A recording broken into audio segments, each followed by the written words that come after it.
Okay, let's unpack this. Imagine for a moment a scene that, well, it might challenge some assumptions you have. We're talking nearly 20,000 people. Hmm. And the vast majority of them, their average age is just 20 years old. And they're embarking on a multi-day walk. Right. Not your typical scene. Definitely not. This isn't, a music festival or some kind of protest march. It's a pilgrimage. They're walking towards a really sacred destination, Chartres Cathedral. It's this centuries-old spiritual beacon in France. Yeah. And seeing such a huge gathering, particularly of young people, so dedicated to something so deeply rooted in tradition, it just feels, well, kind of counter to how we often perceive the modern world, doesn't it? It really does. And that contrast, that's precisely what makes this whole event so compelling, I think. It's not just the sheer scale. I mean, 19,000 people is a huge number by any standard, but it's the demographics. Yeah. An event that's so strongly connected with historical practice, Yeah. pulling in a crowd where the average age is 20. Well, that suggests something really interesting is happening. It definitely challenges that narrative that tradition is only for, the older generations. Absolutely. And that whole dynamic, that energy, that's really the heart of our deep dive today. We're drawing on some really insightful source material here. We've got excerpts from a recent interview with Bishop Athanasius Schneider. Okay. And he didn't just read about this year's Chartres Pilgrimage. He was actually there. First-hand account then. Exactly. He participated, he celebrated Mass there, and he shared his direct observations, particularly about the traditional Latin Mass, which is, pretty central to the spiritual life of these pilgrims. And he also offered some perspective on, well, recent developments within the church, including the new pontificate. Right. So our mission, really, with this deep dive is to get beneath the surface, isn't it? Yeah. We want to unpack Bishop Schneider's first-hand account of the pilgrimage, what he actually saw, what moved him personally. We'll explore why he thinks this traditional expression of faith resonates so deeply, especially with this young generation. We'll dig into the specific qualities of the traditional Latin Mass that he points to as the source of its appeal. Yeah. And then finally, we'll look at the significance of his comments about the new Pope Leo XIV and his hopes for the future of the traditional Latin Mass in light of all that. And for you listening, this isn't just about, one specific event or a single bishop's opinion. It's really a chance to gain some insight into a vibrant and, let's be honest, often misunderstood part of the Catholic Church today. Definitely. It's an opportunity to hear a perspective that's grounded in direct experience, something that might challenge the headlines or maybe some preconceived notions you have. And it's a chance to reflect on what draws people to tradition and what they actually find there. So let's unpack this whole phenomenon. Okay, so let's start with the event itself. Yeah. The Chartres Pilgrimage. As you said, it's an annual walk. It follows this historic route from Paris all the way to the Cathedral of Our Lady of Chartres. That's right. It's a pretty significant spiritual undertaking. We're talking days of walking, prayer, communal life. It's intense. And this year's pilgrimage, it just concluded recently on June 9th. And the numbers for this year, they're really quite remarkable, according to the source material we have. It drew over 19,000 pilgrims. Over 19,000? Yeah, that's a substantial gathering, especially when you consider the physical demands, walking for days on end. It really is. And the source makes a point, a really critical point about that number. It's the largest attendance in the event's entire 40-year history. 30 years. Think about that. Over 4 decades, through all sorts of cultural shifts, changes within the church, this pilgrimage hits its peak participation this year. Wow. Over 19,000 people, a record number after 40 years. I mean, what does that scale tell us? It certainly suggests that interest in this particular form of spiritual expression isn't just, holding steady. It seems to be actively growing, maybe even accelerating. I think so, too. It points to a powerful force drawing people towards this traditional path. It has to. Precisely. A record attendance like this is probably not just a statistical blip. It likely points to a consistent, maybe even increasing search for whatever it is this pilgrimage offers. It suggests a deeper current of interest that's finding a very visible, very collective expression. It's a real demonstration of vitality and maybe even expansion. And who are these 19,000 plus pilgrims? This is where, like you said, the narrative often gets challenged. Right. The source highlights the demographics, noting it drew mostly young people. And Bishop Schneider gives a specific statistic that is, well, it's pretty striking. The average age of the attendees is 20. 20 years old. That's incredibly young for an event so steeped in, historical tradition. It really is. When many people think of traditional forms of worship or these older pilgrimages, they might picture, well, an older demographic, right? Sure, yeah. This statistic just completely turns that stereotype on its head. It really does. Why is that so significant? That a pilgrimage so deeply connected to historical Catholic practice, and specifically the traditional Latin Mass, is drawing a crowd where the average age is barely out of their teens. What's that telling us? Well, I think it tells us pretty clearly that the appeal isn't just about nostalgia. It can't be, right? Right. How could it be? Many of these young people, they wouldn't have experienced the traditional Latin Mass or these kinds of pilgrimages as the norm when they were growing up. Mm-hmm. So their engagement suggests they're actively choosing this path now. The attraction, it seems, must be something intrinsic to the experience itself, to the spiritual life, the communal aspect of the pilgrimage, and crucially, the form of worship it centers around. It's not just replicating something from the past they remember. That makes sense. And Bishop Schneider, he had the chance to witness all this firsthand. He was actually there at the pilgrimage for the whole thing. Yeah. And he celebrated the main Sunday Mass there, the Pentecost Mass. Yes, and that's important. His observations, they carry the weight of that firsthand experience. He wasn't just, watching from afar. He was immersed in it. Right. And he describes witnessing the beauty of the Catholic faith and the joyfulness of the Catholic faith among these pilgrims.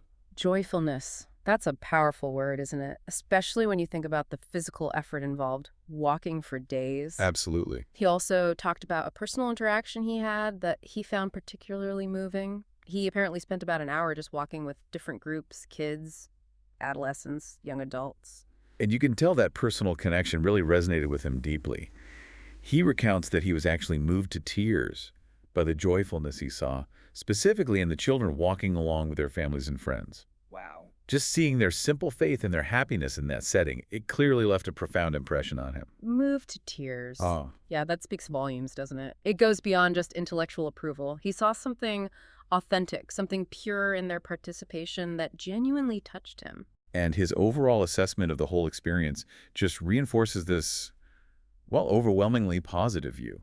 He describes the pilgrimage as only edifying. Edifying, meaning spiritually uplifting, building up faith. Exactly, building up one's faith and character. And he went even further, stating quite emphatically that there was nothing which can be criticized in some way. Nothing which can be criticized. That's a strong statement. In a world that's often, quick to find fault, especially with traditional religious movements, that's a powerful endorsement from someone who was right there, saw it all. It really is. It suggests that whatever negative stereotypes or criticisms might be floating around about this movement, Bishop Schneider's direct observation of this huge young gathering revealed something fundamentally positive and spiritually fruitful. So we have this picture emerging. A massive record-breaking pilgrimage, mostly young people, described by a bishop who is actually present as beautiful, joyful, spiritually enriching, and well beyond reproach. And this really starkly positive picture, drawn from his direct experience, it serves as the foundation for the next part of the interview we have, where Bishop Schneider directly takes on some of the common criticisms that get leveled against people attached to the traditional Latin Mass. Right, because the source material brings those criticisms up explicitly. It mentions the idea, heard from some clerics apparently, that those attached to the traditional Latin Mass are rigid. Mm-hmm. The old stereotype? Or that the Mass itself is outmoded, even old hat. These are phrases you sometimes hear used to, dismiss or characterize the movement negatively. And Bishop Schneider just confronts these criticisms head on. Based on everything he saw at Chartres, his response is direct and pretty uncompromising. He states plainly that these slogans, these labels, they are not true. Not true. He says the reality he witnessed at Chartres actually says the contrary. So he's not just disagreeing politely, he's actually presenting the lived experience of these thousands of pilgrims, the joyfulness he saw, the edifying nature of the whole event as sort of empirical evidence that directly refutes that stereotype of rigidity or the idea that this form of worship is somehow out of date. Exactly. He's basically saying, look at the fruit, the vitality, the joy, the youthfulness, the sheer numbers. These just aren't the signs of a rigid, dying, or outmoded movement. They're signs of life, signs of appeal. Yeah, makes sense. And he takes this argument even a step further. He issues a direct challenge, or maybe an invitation, to those who hold these negative views. Oh, really? What does he say? He states, and I'm quoting here, "I would invite really many bishops or clerics who are hostile against those Catholics, who love the tradition of the Church of all times, who love the Mass of the Saints, to actually participate in the Chartres Pilgrimage." That is a pointed invitation. He's not just debating it intellectually. He's saying, come and see this reality for yourselves. Precisely. What's the reasoning behind that? Why does he think that firsthand experience is so crucial?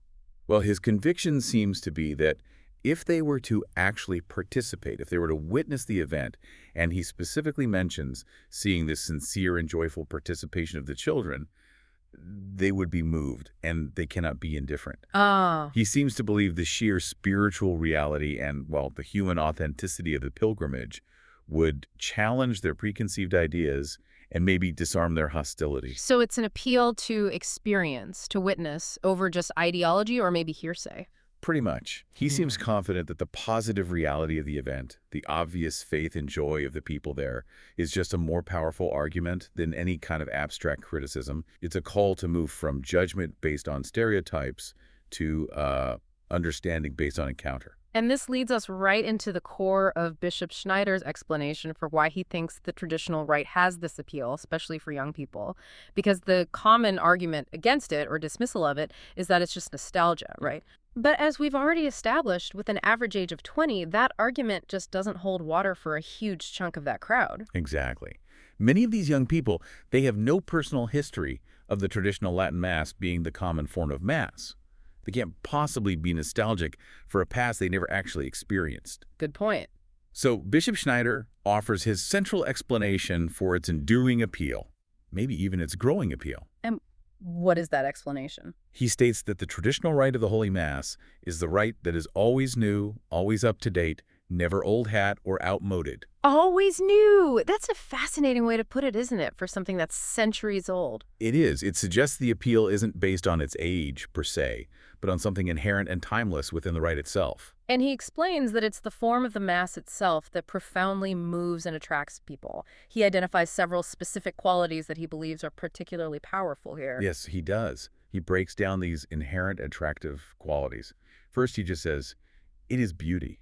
Beauty. When he talks about beauty in this liturgical context, what do you think he means? It's probably more than just like nice decorations, right? Oh, definitely.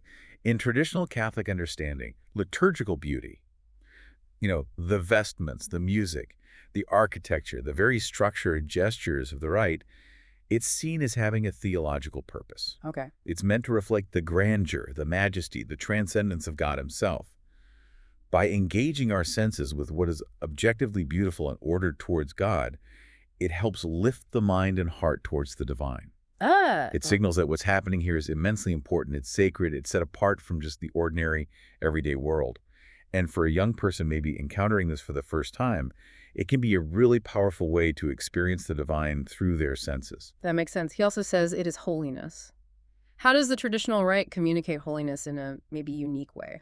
Well, holiness fundamentally means being set apart for God, sacredness. And the traditional rite, through its very specific rules, the rubrics, the gestures, the periods of silence, the use of Latin, it strongly emphasizes the sacredness of the altar, the sacredness of the actions of the priest who is acting in persona Christi, in the person of Christ, and of course the real presence of Christ in the Eucharist. Right. There's a very clear line drawn between the sacred space and time of the liturgy and the mundane world outside. This intense focus on the sacredness of the mystery taking place directs all the attention towards God and naturally fosters a sense of awe, of reverence in the face of the divine. He elaborates on that a bit too, saying it's the rite itself spreads an atmosphere of mystery, of holiness. Yeah, and that speaks to the whole environment the liturgy creates. Think about it.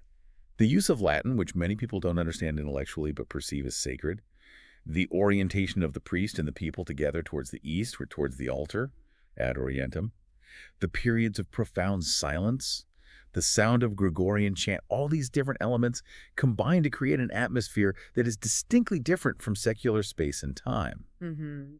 It cultivates that sense of awe and mystery around the central act of worship.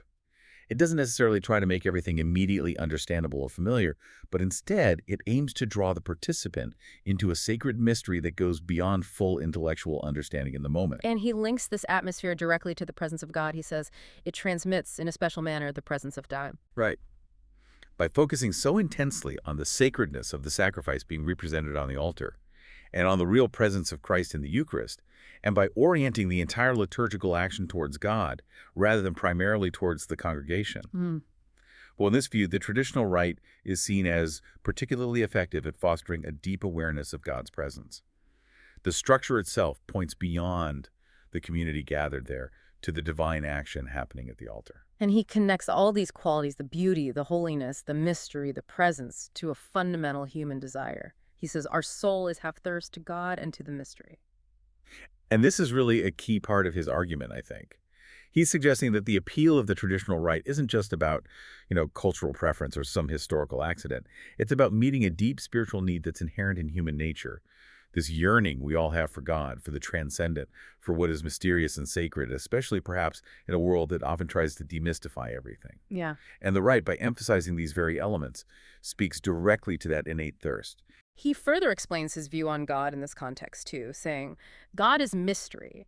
God is not something intellectual, only abstract. He is a living mystery presence. And that explains why the focus on mystery is so central to his perspective. If God is fundamentally a living mystery, then a form of worship that honors that mystery, protects it, facilitates an encounter with that mystery rather than trying to oversimplify or rationalize it away, well, that form of worship is going to be seen as more authentic, more powerful. Okay. So the traditional rite, with its strong emphasis on mystery and transcendence, is viewed as a pathway to encountering this living, mysterious presence of God. And looping back to the children, he says their pure soul makes them more sensible for the sacredness. Right. And this reinforces the idea that the appeal isn't primarily intellectual or something you have to learn. It's something more intuitive, something the soul is naturally receptive to, especially, in his view, a soul that's perhaps less corrupted or cynical. Children's openness allows them to perceive the sacredness of the rite more directly, maybe without needing complex theological explanations. It's like a spiritual resonance that speaks to their inner longing for God. He gives a really powerful illustration of all these qualities and their effect during that Pentecost Mass he celebrated at Chartres. Yes, he describes this specific scene as a vivid example of the rite's power in action. He celebrated the Pentecost Mass outdoors for all the pilgrims, and the scale was just immense. 20,000 people attended just that Sunday Mass. Many had come from Paris specifically for this culmination of the pilgrimage. 20,000 people outdoors, kneeling on the ground. And what he observed as he walked through this huge crowd is really telling. He described seeing people kneeling in the earth, including children, despite what must have been pretty uncomfortable circumstances, being outdoors on uneven ground. Sure. And he emphasized their disposition. He described them as recollected, prayerful. Kneeling directly on the earth in a massive crowd, yet somehow maintaining a state of recollection and prayerfulness. Exactly. And this scene, for him, is direct evidence of what the rite transmits. He concludes, and this rite transmits, he's basically saying that the traditional Latin Mass, through its inherent structure, its atmosphere, its emphasis on the sacred, is capable of fostering deep piety, recollection, and prayerfulness, even in really challenging open-air, large-scale settings like the end of a long, tiring pilgrimage. It's the rite itself that cultivates this interior disposition in the people. That paints a really compelling picture, doesn't it? Using the physical reality of that kneeling crowd as a testament to the spiritual effect of the worship itself. It does.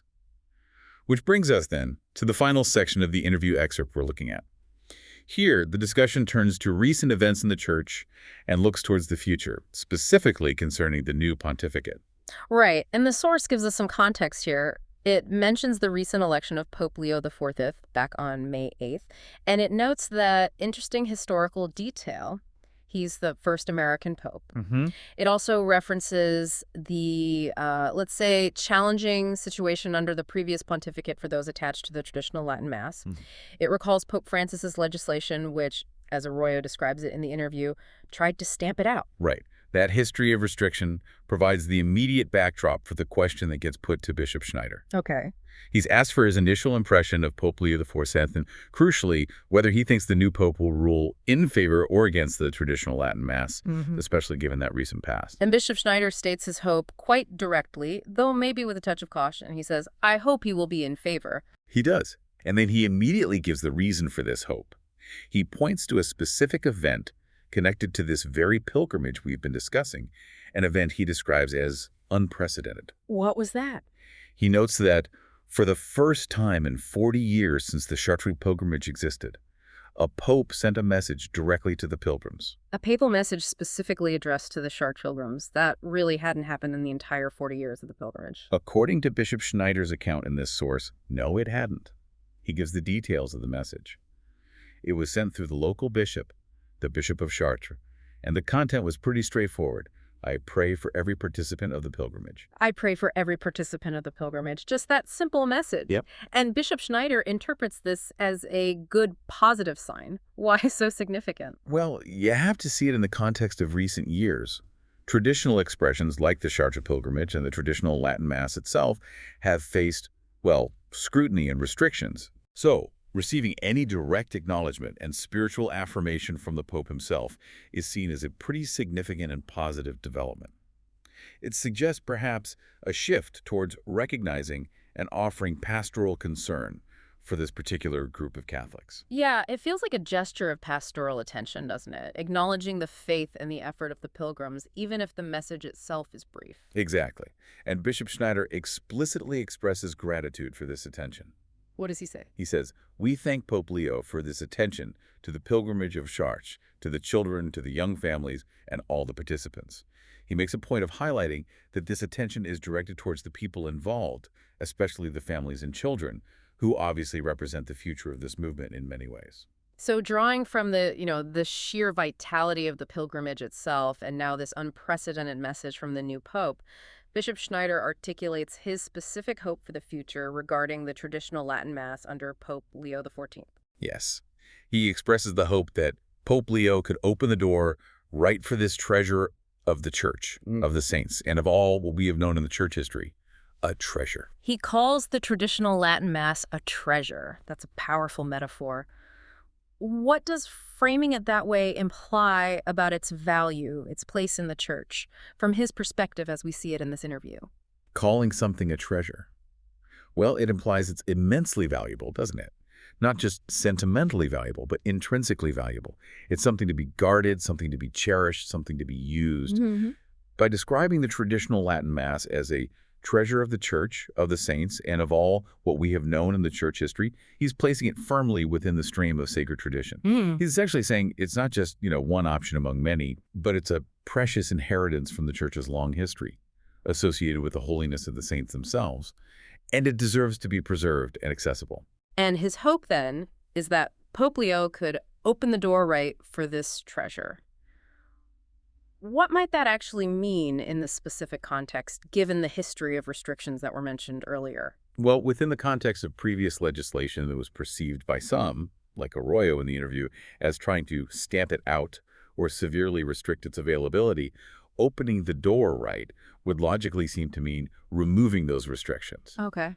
It implies making the traditional Latin Mass more accessible again to those who are drawn to it, treating it with the respect and reverence that you'd give a treasure of the Church, rather than treating it as something marginal or problematic.